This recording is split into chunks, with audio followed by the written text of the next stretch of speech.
Hi everyone, I hope you all are doing well and all of you are safe and healthy. This is Radhika here again, and this video is going to be about why it is hard to talk about narcissists after you have healed to a certain degree.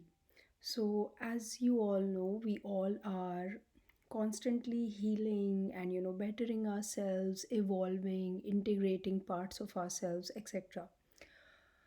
So, I mean, in the last few months, I did not make many videos, and I received many comments from people who were asking me to make longer videos more than just the shorts, in which I go in depth in some topics.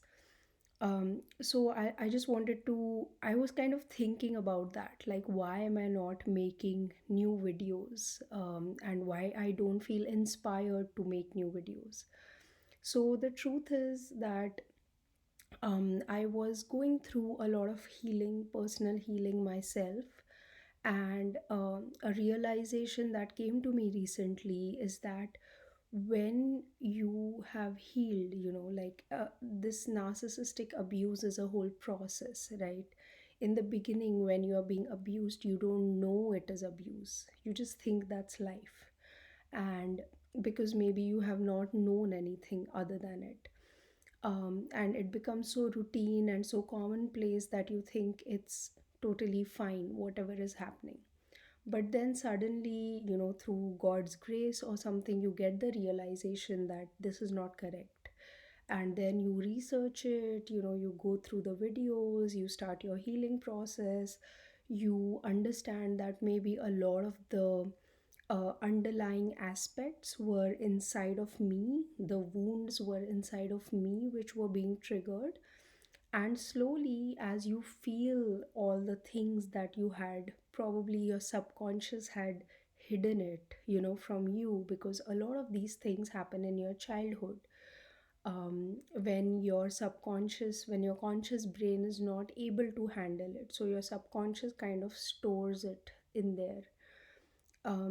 What happens is, you as you heal more, you start living more and more in the present moment, and the present moment becomes really precious to you.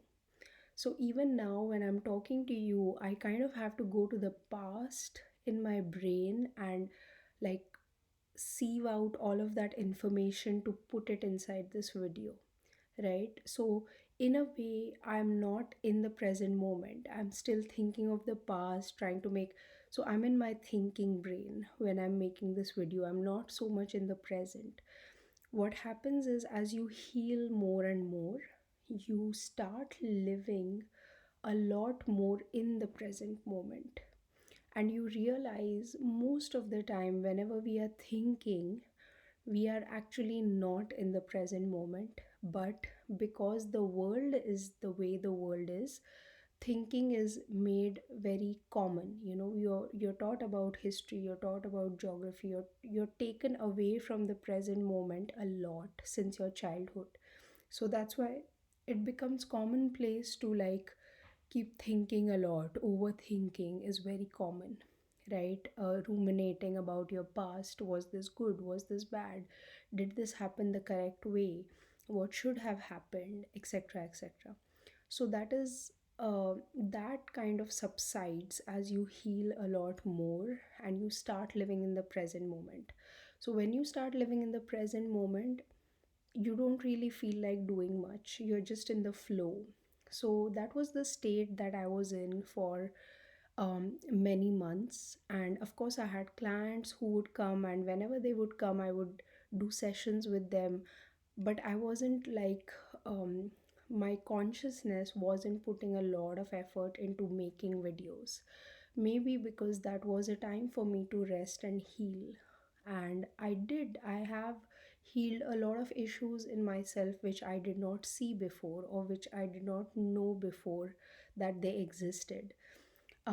So that's kind of the reasoning why I took a break. And so one thing I have noticed is that narcissists do not evolve.